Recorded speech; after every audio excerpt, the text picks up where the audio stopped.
I now give the floor to the representative of Israel. Thank you, Mr. President. I would like to thank Mr. Abakarov for his briefing. It has been over 8 months since this Council passed Resolution 2803. It established a path forward for Gaza. The Board of Peace was created to set the stage for a new, non-radical leadership. Countries have contributed to the International Stabilization Force. Aid is getting in at levels not seen since 2023. But while Israel upholds its end of the deal, the main problem remains: Hamas has refused to disarm. But Hamas doesn't feel any pressure because the UN and this Council refuse to call them out, to weaken them, to pressure them. I quote Mr. Mladenov, the High Representative for Gaza on the Board of Peace. I quote, "Every week without agreement is paid for by the population of Gaza, not by those refusing to agree to it. While this Council has failed to pressure Hamas to accept the Board of Peace roadmap, the people of Gaza suffer. And not only that, this Council still refuses to designate Hamas as a terrorist organization." This month we saw these problems in practice. The UN released a statement. It implied Hamas stormed a food distribution plant in Jabalia and that they assaulted 2 truck drivers at a World Food Program warehouse. The statement described, and I quote, "an increasingly dangerous pattern of intimidation, violence, and obstruction."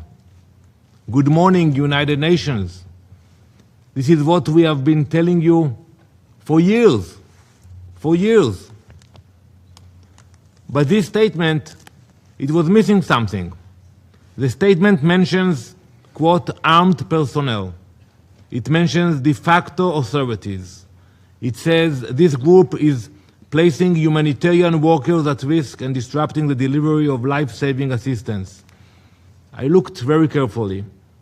I searched paragraph by paragraph for the name of this group. I could not find it. This statement is missing Hamas. They are not mentioned even once. And I ask myself, why? Why can't the UN call Hamas by name? Is the Secretary General telling you not to do that? Is the UN afraid? Afraid to say Hamas? Afraid of the governments that fund Hamas terrorism? This failure to call out terrorists by name and designate them must end now. For years we talked about Hamas's efforts to sabotage, prevent, and block humanitarian aid. But instead of taking action, this Council wastes its time repeating Hamas propaganda that Israel limits aid and starves civilians, that Israel closes border crossing, and that Israel does not comply with Resolution 2803 and Phase 1 of the 20-point plan. Just take a look at the new IPC report that examines the nutritional situation in Gaza. The report documents humanitarian improvements. Food insecurity is decreasing in every part of the Strip. But Israel, we still have reservations about this report. The report, unfortunately, must repeat the Hamas propaganda. It must reach the same alarmist conclusions, that there is food crisis in Gaza. The report claims the aid getting into Gaza is not enough, but that is not true. It is a lie, because the projections are based on a flawed reporting process, incomplete sources of information, and anti-Israel bias. This month, an Israeli report showed the humanitarian situation in Gaza is stable. Over 600 aid trucks are entering Gaza per day, not 100 like the IPC report says, delivering over 1.8 million tons of food since the ceasefire began. This is above the World Food Programme's benchmark of 80,000 tons per month. And you know what? We can argue about which report is more accurate. But the most reliable indicator that food security is improving, food prices have decreased by over 70%. No one can argue with that. That means more families can access and purchase food at reasonable rates. The medical situation is improving as well. 18,000 tons of medicine and medical equipment have entered Gaza since the ceasefire began, and hospital capacity is up 50% since September. Israel is not just making progress on aid.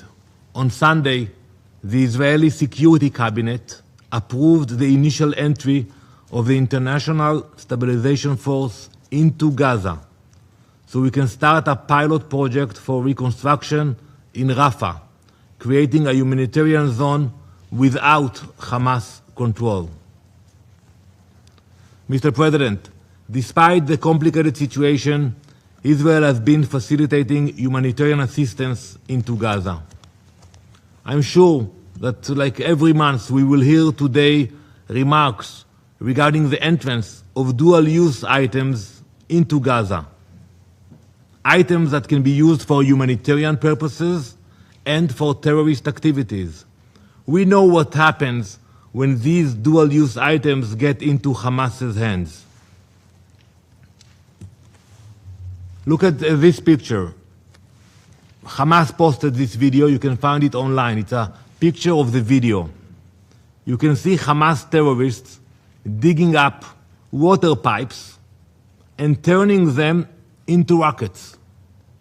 And the absurd that they actually put that video, that they're taking the water pipes and actually transforming them into rockets. Still, many members of this council call for Israel to let all of these items in, without understanding the consequences or the reality on the ground. Our policy was not designed to make things harder for the people in Gaza. It is to prevent Hamas from rearming.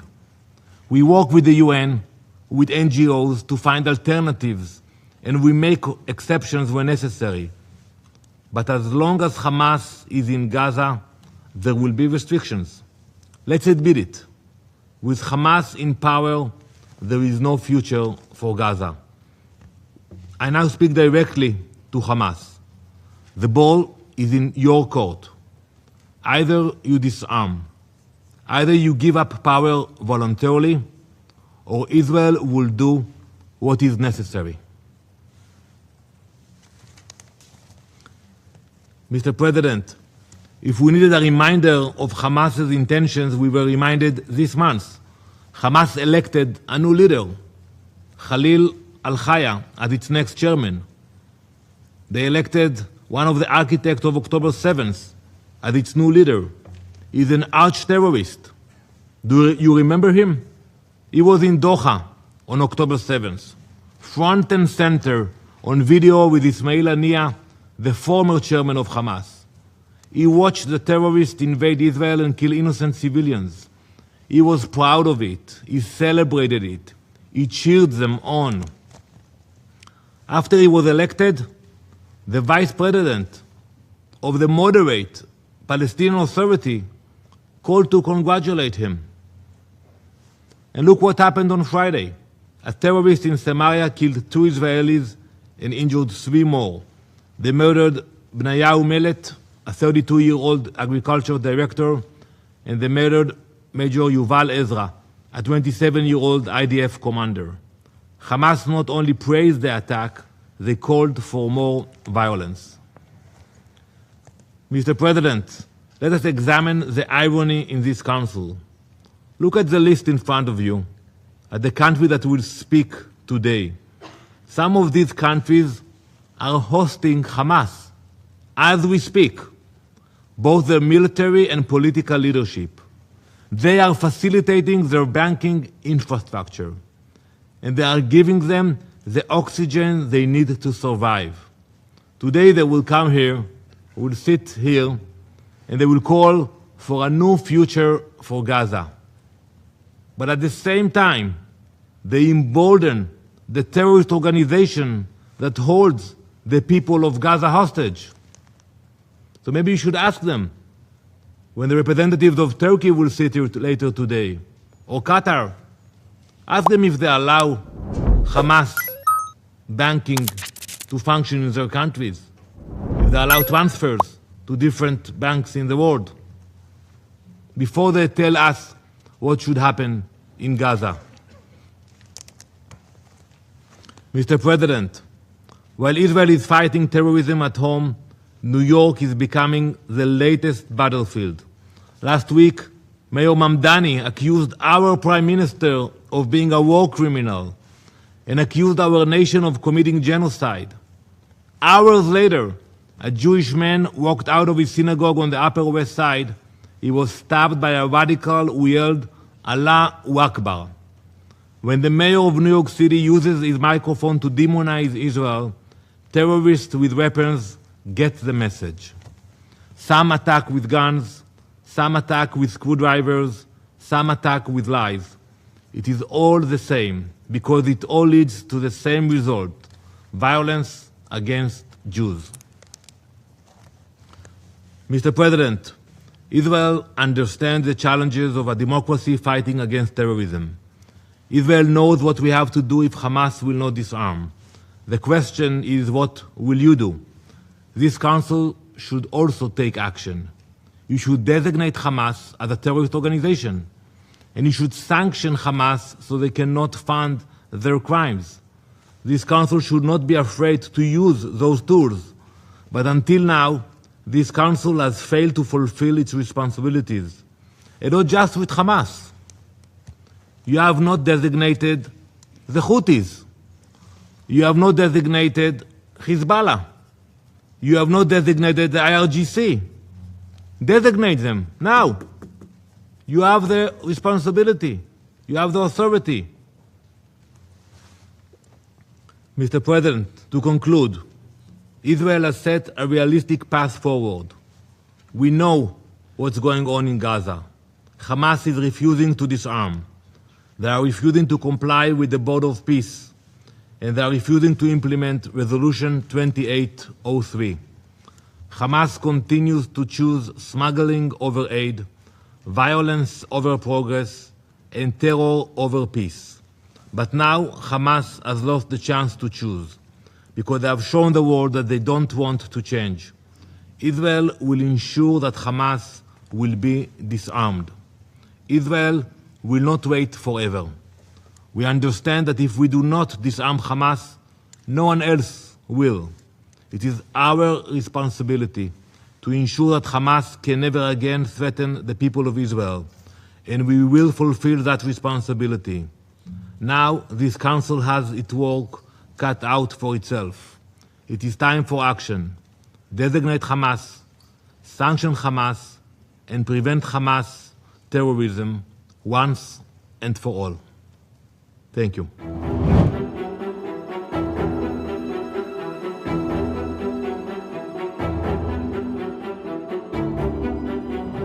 Good morning.